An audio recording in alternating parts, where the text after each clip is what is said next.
This podcast is sponsored by Pogo, property operations on the go. Facility managers know how challenging it can be to keep everything running smoothly. That's why Pogo was created, a white-labeled software solution designed by property managers for property managers. Pogo is your ultimate all-in-one platform for managing multiple assets. With Pogo, you communicate with your tenants, manage maintenance requests, control property access, manage bookable spaces, and much more. Plus, with advanced analytics, Pogo empowers you to optimize your operations anytime, anywhere. The best part? Pogo is completely customizable to fit your brand and business. Simplify your operations, enhance tenant satisfaction, and save money with Pogo. Ready to make the switch? Visit gopogo.us to schedule your demo today.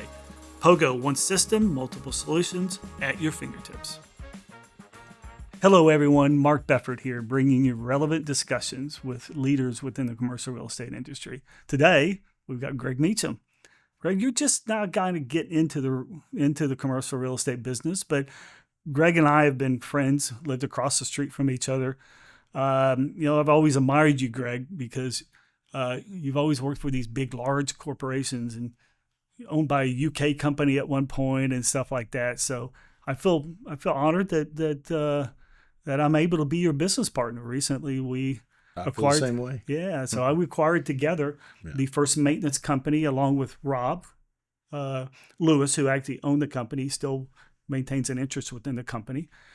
So we'll dig into what that means to now be in the real estate service company. But let's take a step back and let's talk about your career. I mean, you've got a pretty interesting career, and so tell us a little bit about what you have done prior to this. Sure, and of course, you and I have been great friends for a long time, and I think we did some business together early on in my career and your career. Yeah, you call me all the time and complain about janitorial work, right? Exactly. But so I've spent pretty interesting career. First 25 years of my life was in the architectural engineering business with a company called Benham, the Benham Companies. It was a pretty interesting career. We started out, I think we were about 30 million when I started there, with several offices around the United States. And over the period of being there, I ended up being their CFO, COO. We sold to a British publicly traded company, so ended up getting to spend a lot of time going back and forth to England, which was great. But for various different reasons, we had an opportunity to buy the company back several years later due to some things happening in that company. So I took a group of internal people as well as some business leaders in Oklahoma, and we reacquired Benham, and from that point really started growing the company, adding more capabilities. Some of that was through acquisition. Some of that was through self-development based on kind of what customers' needs were. And so we unfortunately ended up selling that to a publicly traded U.S. company. So I ended up being there for about 6 years with them. And it's pretty hard to go from kind of running your own show to being one of 44,000 employees. So having kids right out of college trying to tell you how to run business. Yeah. So that was a little bit difficult, but anyway, so in the last 12, 13 years, I've been, kind of evolved my career into a different realm, which was, aerospace defense, doing specialty aviation predominantly for our, troops overseas. And so, wow, and that's that was impressive. It's fun. Yeah. So you've gone from a small independent architectural firm to running with the big boys in England from a public standpoint, back to being private, back to being a U.S. publicly traded entity, fighting the daily stock battle and investor stock price and stuff like that, back to a private equity out of Austin. Well, I've actually been with several different private equity groups. So one was actually out of Oklahoma City, one was out of Texas, and one was actually a massive private equity out of kind of based in California, but they were also headquartered in the UK. So I spent my time going back and forth to there. Did you really? Well. So, you just can't get away from the UK, can you? So in the private equity world, it's probably similar demands as the public world in my view. But it's been been an interesting career, and Yeah. have really enjoyed All it. right. So now we have you back full time Yep. here in Oklahoma City. So you excited? Oh, absolutely. So it's pretty, it's been a life changing. I think it's always interesting to see where God takes you. And I think everything I've done in my past has kind of put me here today. When I was with Benham, I was very active in the community and had helped develop some things like the FACT program and other things that are as part Yeah. of the police force. And then, so at the same point, I told my wife, by the time I get to this age, I'm gonna be at home, honey. And sure enough, I hadn't been. So it's basically worked out. I mean, I have a great opportunity to be at home with my wife. I've got a great company that I'm now involved with, great partners that I'm involved with, and I get to reengage back in the community that my family's been a part of for years. So everyone dreams about owning their own company, and Yeah. now you recently bought it, and of course, First Maintenance has a great history. What is your vision for First Maintenance? Well, I mean, for me, I'm starting on a great base. It's a company that for 40 years has had a good reputation, as you said, has great people, great clients, and so as I have looked into joining this company and this industry, I've been doing a lot of evaluation of what's happening in the marketplace. And much like we did at Benham, you might have started out as single purpose, which is, janitorial and street cleaning, which is what we do now. But I think there's a higher demand for people that are more engaged in property services and being a company that can offer more than just janitorial and being able to expand capabilities. So at this point, we're looking at expanding our business outside of just janitorial to do things like window cleaning, security, restoration, landscaping, all the aspects of what a property owner or property manager may want. Some companies may want you to only do one, but others may want you to do everything. So, and I think I come at it from a little bit different perspective because, at one point I was one of those guys who had effectively my own building, even though I think at that point you owned it.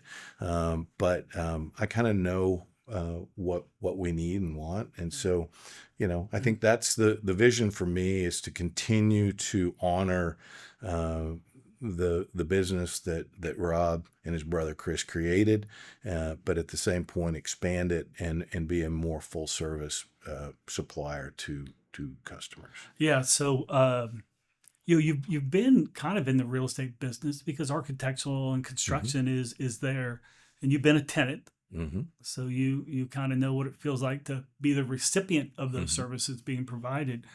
What do you think is going to be your greatest challenge? Well, I think like anytime you come into a new business, I think it's really trying to understand the business you're in, understand the customer demands, those things. But for me, it's coming from larger companies, certain things that you kind of expect are the fabric of the company, like processes and procedures and infrastructure and those things. Yeah. They're somewhat not as robust or non-existent to some degree. So that's been a little bit of a challenge, is figuring that out. But I think really the challenge is really to get out, meet customers, understand customer needs, understand customer demands, and then finding great people to help you drive your business. Yeah. In being a real estate owner, especially in the office sector, there becomes a demand for high quality, and there's a higher expectation sometimes. How how do you manage driving or ensuring that you have the right quality at an affordable price to also meet the expectations of the tenant Right. versus the owner? Right. Well, I mean, I think that's where probably my history of coming out of the architectural engineering business is helpful. this is an interesting mark, especially the janitorial side is interesting. But in the architectural world, engineering world, you're driven by scope, making sure you understand what the scope of work is, making sure that you and your customer are aligned on the scope of work, and then making sure your team is aware of what the scope of work is. It's not right to have a scope of work that the customer thinks you're being held to, and your people don't even have a clue what it is. Right, yeah. And so, to me, a lot of it's scope driven. It's also about building relationships. I don't want to have a company where I'm a commodity janitorial supplier. I really want to be a value added partner with our clients. And I think that, by aligning in scope, by making sure your people understand what they're being asked to do, and also looking at a client as a long-term client. I don't need to make my money on a 2 to 3 year period from them. I'm going to make my money over the next 20 years by being a partner. So it's a fine line, but balancing quality, personnel, and customer relationships is important. And that's kind of what I've spent my life doing. Do you find it hard, because we all want quality, we all have certain expectations. Sometimes people aren't willing to pay for it. That's true. How do you balance that? Well, I mean, like I said, I am a go sit down with my customer and really understand it. And what you find sometimes, everybody wants quality, but what is quality? Is there 10 to 15 things that are really important to that customer? And are your people aligning to that deliverable, right? So is my crew spending more time, I'll say, dusting the blinds than they are cleaning the toilets? Where are you spending your time? And so, I also think by being able to offer more services to a customer and being more than just janitorial, I don't have to have all of my, profits in just janitorial. You can look at the customer as a customer and as a whole versus, well, I got to make this much money in this business line and this much money in this business line and this much. And so overall, if I can help the customer save over here, then we can help them maybe realign dollars over into another part that's more important to them. Yeah, I mean, I think that's taking the long-term approach as a short-term profitability. So you and I meet every Wednesday at 7 in the morning, and I've been impressed with your thought process and your really drive to do it right. And I think that's really important. That creates long-standing relationship. What are some of the a few things that are the hardest for you to get your head around today?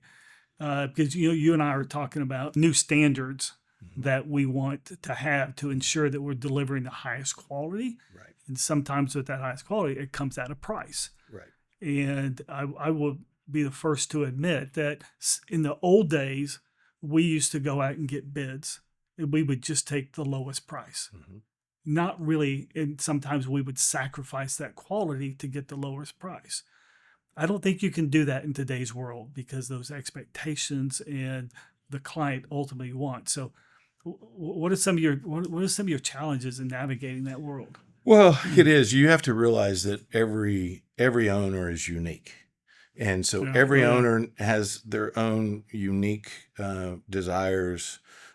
There are those that are low cost and that's all they want. And so even at that, if I have a customer who is their desire is low cost, then it's really about there again, it all goes back to scope and understanding and communication. To me, this is a communication business. And it's making sure that you're constantly communicating with your customer and making sure that you're in front of them. They see that you're there. They understand what you're doing. And that is a challenge, because you're going to lose some business because somebody's going to be willing to come in and buy it. But our belief is whatever you're getting paid, do it to the maximum extent possible. Try to be as quality, you need to deliver a quality product. And you may find out that while you may have got replaced there a few years later, you may be back because they may see the difference between low cost and quality. Yeah. I've been not surprised, but I've been I love seeing the team that you're building. You've got a really, really good quality team. You're bringing some really good folks in. Is it hard to find good partners and good people that want to ride this ride with you? Yeah, I mean, to some degree, I'm blessed because the team that Rob had built, you have a lot of really good people that are passionate about what they do and they want to work hard. The fact I've been in a lot of different industries and interfaced with a lot of different types of people, I tend to look for people that kind of emulate my desires, my character, my same values, morals, ethics, those type of things. I think you kind of start there. But I do happen to know people that have been top in their industry and top in class. Some of those that I've already brought on. Some are people that live in Oklahoma that were like me, that were on the plains a lot, leaving their wives a lot, and are in a point in their time where they want to be back home. And so to be able to be part of something that's growing and to be part of a vision, I view myself as a person who has a vision, but more than just a vision, I view myself as an execution guy. And so I like figuring out hard things. I think that's what's benefited me in my career. I'm not, a lot of my career has been as a CFO, COO, a business guy, but, being able to think through difficult, whether it be relationships, teaming agreements, structuring, clients, whatever, and trying to come up with a solution. And so, I've got a team of guys that are either here or coming in that all have that kind of same mentality of let's fight and let's win and let's succeed but doing it the right way. I love that approach because as you and I have talked a lot, the world is it sure seems like it's becoming more and more controlled by the private equity folks. Mm-hmm. Private equity is, they're starting to get into, not starting, they've been in it a while, getting into services, trying to roll up a bunch of different types of services, whether it's in the janitorial or HVAC or whatever business.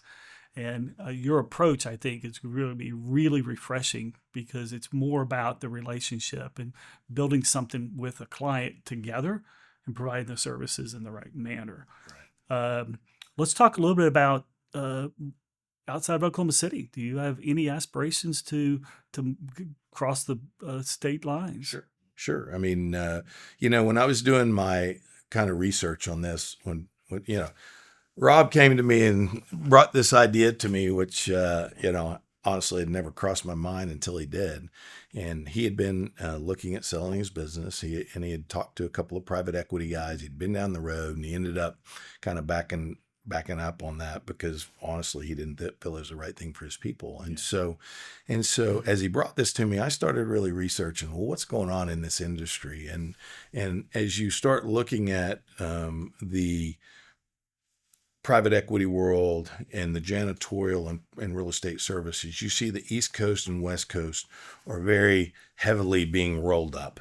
The center of the United States, what I would call the Midwest, is pretty, at this point or at that point, had not seen a lot of activity.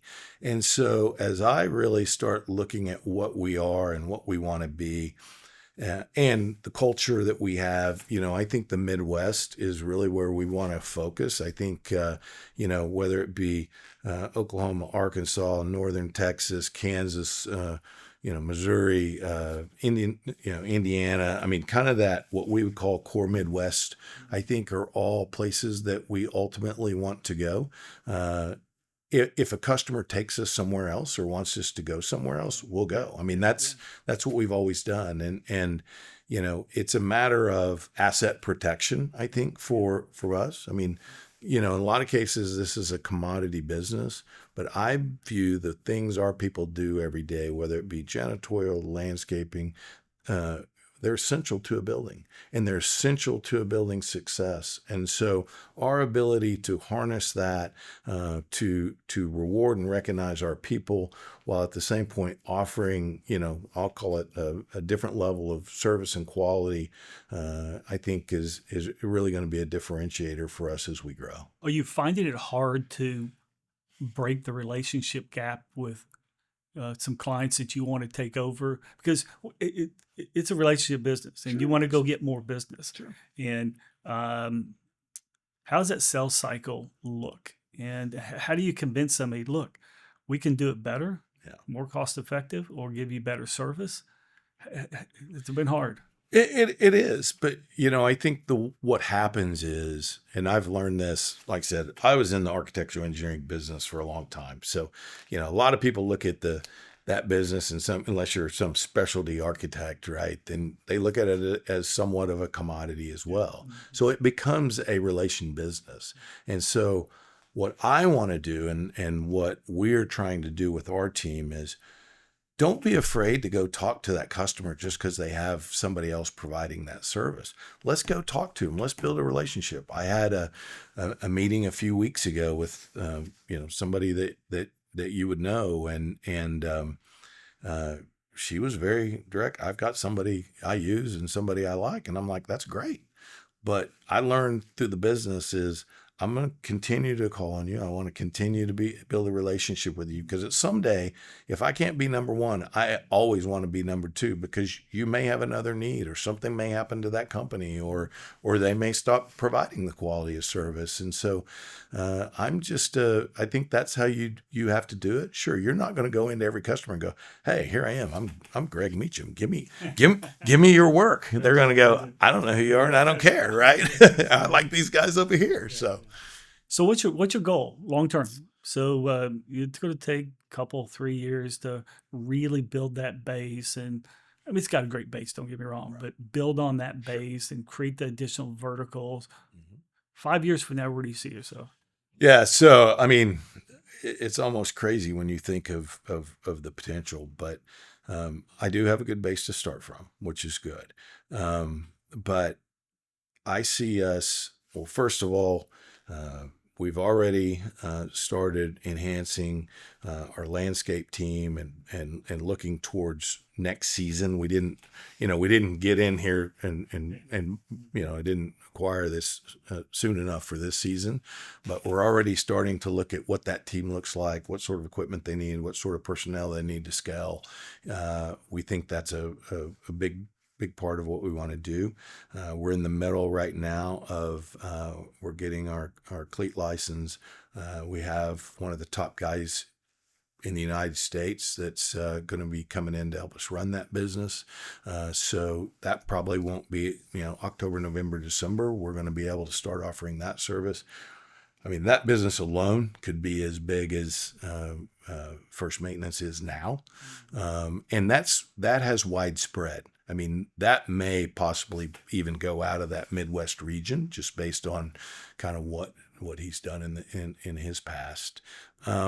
And then I think for us, we think that it's a natural fit for what we're doing is to evolve from straight janitorial into restoration, because we do a lot of what I call is the initial stopping the bad stuff.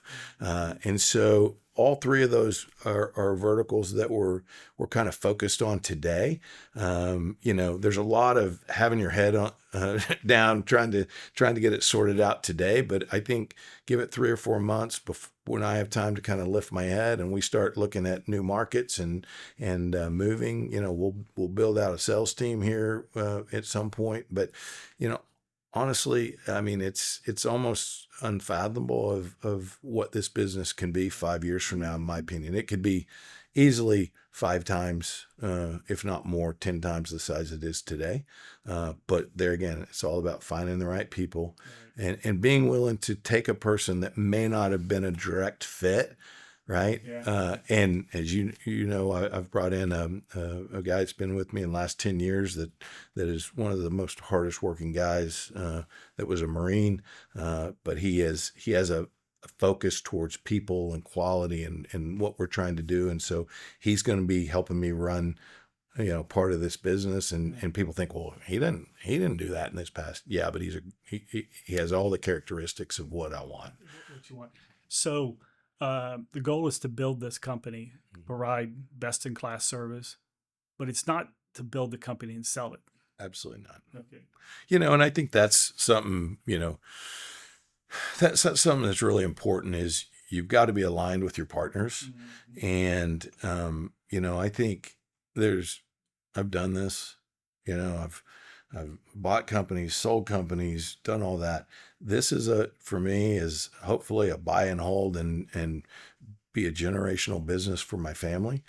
Several of my family members are already getting involved in the business. And I think, it's a business that is better for my customers if I'm always not looking at how do I grow it, how do I sell it.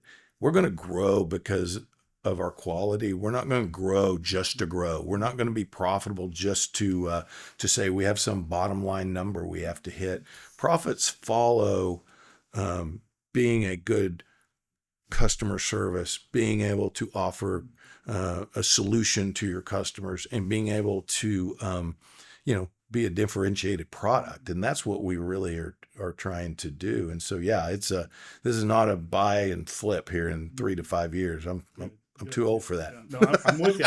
We're definitely aligned there. So, well, and that's important, right? I mean, that was one of the main things we talked about when we talked about, you investing in this was, what's your goal? I mean, if your goal is to be out of this in 3 to 5 years, then, we're not in alignment, right? Equally yoked. Yeah, and we have to be. So you find it hard to find good folks that want to be part of the team. Sure seems like the job market's pretty tight, and so. Yeah, I mean, so we have to spend more time on HR. We have to have more HR. We have to be out there more. We're doing a lot. Yeah. We are a big believer in, I think giving back to the Hispanic community, which is where a lot of our people are, and building from that community. So we're doing a lot to invest in kind of marketing and to also showing that community what it means to be part of our family. Rob has done a good job in the past of doing that, and we're kind of taking it to another level. The other thing we are is, my last 10 years have shaped me to have I've always had a heart, but a major heart for the veterans. And so we've done a lot already, and we'll be doing more to work with both Army and Marine outplacement groups on attracting talent, as well as we're working with the VA already on attracting people and talent. And, we believe the quality and characteristics, of the Hispanic community, of the military community, the veterans, the work ethic, the quality, the heart, the passion for being part of a team and being part of a family. That's not to say there's a lot of other people that we're looking at, of all ethnic groups, but those are probably two kind of initial, what I'd say is target markets for us. And as we go into new locales, we'll be looking at new new markets and who serves those markets. So let's shift gears a little bit. And I think one of the most exciting things that's happened to this city is the Thunder winning the championship. Absolutely. And what most people don't see what happens behind the scene on something like a parade. And the interesting thing is your company, First Maintenance, does all the street sweeping for the city of Oklahoma City. Yes. You had a significant role in ensuring of the cleanliness of the streets before and after that parade. Tell us a little bit about. I thought that was fun. And that's a part of the business we haven't talked about that is super exciting for me. I guess coming out of the aviation business, I understand the asset business, which is a lot of what the street cleaning business is. It's heavy asset based. We've got great people that operate that. But yes, we do street cleaning for ODOT, OTA, and City of Oklahoma City. And so prior to kind of the playoffs, of course, the city wanted the downtown looking good, and so we did a lot of the street cleaning down here in advance, trying to get it, looking good for all of the millions of people that are coming to Oklahoma City over that period. And then once the parade happened, we had the opportunity to go in post parade and clean all the debris and the graffiti, and which was quite a task. And so, in conjunction with the city, we ran multiple street cleaners, multiple paths, just based on trying to. There was a lot of debris. I think we ended up picking up about 4 tons of debris. 4 tons of debris. Yeah. After? Yeah, after the parade, and that's just on that little 4 tons. And that's just that 2-mile route. So it was quite a bit. But it's there's a lot of opportunity in that business. We haven't really marketed that side of the business, and that's probably the business that we're going to start. I'll say having active sales and marketing. There's a lot of cities, municipalities, private owners that need street cleaning and parking lot cleaning and other things that we've kind of just done periodically. We've actually got, I think, 4 or 5 different calls just from people that saw us at the parade. They said, "Hey, we need some help." And so we've gone out and been able to do a few jobs there. Most of the public, they don't, if they're not in a service-oriented business, they don't see what happens behind the scenes. Yeah. I'm excited to see what happens next and how we can continue to build on that and to make sure we have a quality of life for this city. Yeah, and like I said, of course my family has been in Oklahoma City for years. My granddad was city manager 2 different times, way back in the 40s or 50s. Oh, wow. And so in Oklahoma City? Mm-hmm, yeah. Oh, wow, okay. And so I'm very passionate about Oklahoma City. While I've worked for companies around the globe, I've never left Oklahoma City. Sure, I TDY'd out a lot and we're on a lot of airplanes, but there's no place I'd rather raise a family. And I think that what's happening and what our seated leadership has done, what people like you have done in this city, have really, I think, put it on the map for the next generation. And so, sure, making sure your buildings are immaculate and clean, so that the people that work downtown enjoy it, and making sure as people drive in and out of our city or to and from work, they see landscapes and cityscapes that are beautiful. That's all on us, and that's what makes our city, wonderful. And I think it's only going to grow and expand as we go into this next, 10 years or so. So outside of what we talked about, is there anything else that you want to add that you're most excited about? No, I mean, obviously, you and I have been friends for a long time. It's kind of funny that I still remember you. You were a triathlete, and I was just this measly, I need a little exercise bike rider, and you'd say, let's go out on a Tuesday or Wednesday and ride. And I was just your warm up for the other guys. But I remember you saying one day, you said, I can't remember what we were talking about. It's something I was thinking about doing probably in my life. And you said, if you're not willing to invest in yourself, Greg, what are you willing to do? And, to be able to be sitting here today with 2 of my really good friends being partners, you, of course, and you and I being able to kind of take this journey to the next level together, while at the same point having Rob as a very good friend, still having, kind of a financial interest in this business. It's wonderful, for me. And like I said, being able to be back in this city, and I really do, myself as well as my wife, want to re-engage back into the community, because to me, that's a lot what it's about. I want to help people's lives. I want to be a part of helping people and helping this city. And like I said, I'm excited about it. What I love about you, Greg, I mean, it's a passion for people, and it's we all want to make this place a better place. So, I appreciate you being here. Any questions you have for me? No. What's next? Well, let's get through this one first. So I appreciate you being here today. And we always try to end up with what we call the real op of the day. And I think that you've expressed relationship is really, really the key to any business. And I think that's what's going to make you successful. And I think that's what will make First Maintenance successful, as well as the impact you're making on a lot of lives. To treat them fairly, give them a purpose in life. And I think that's one thing that you do really good. You engage your folks and let them feel like they're part of a team, a part of a company that really makes a difference and really cares about the community in itself. So I appreciate you being here today. And thanks for having me. Go get them. I've enjoyed it. All right. Thanks a lot. Thanks. Coming up, Brian McNeil, the developer of Oak, joins me to talk about what it really takes to launch Oklahoma City's first true mixed-use development. We get into the hard stuff, skyrocketing construction costs, earning buy-in from skeptics, and why betting on Oklahoma City's future was worth the risk. If you ever wondered how transformative projects get built or what it takes to push through when the odds are stacked against you, this is one you don't want to miss.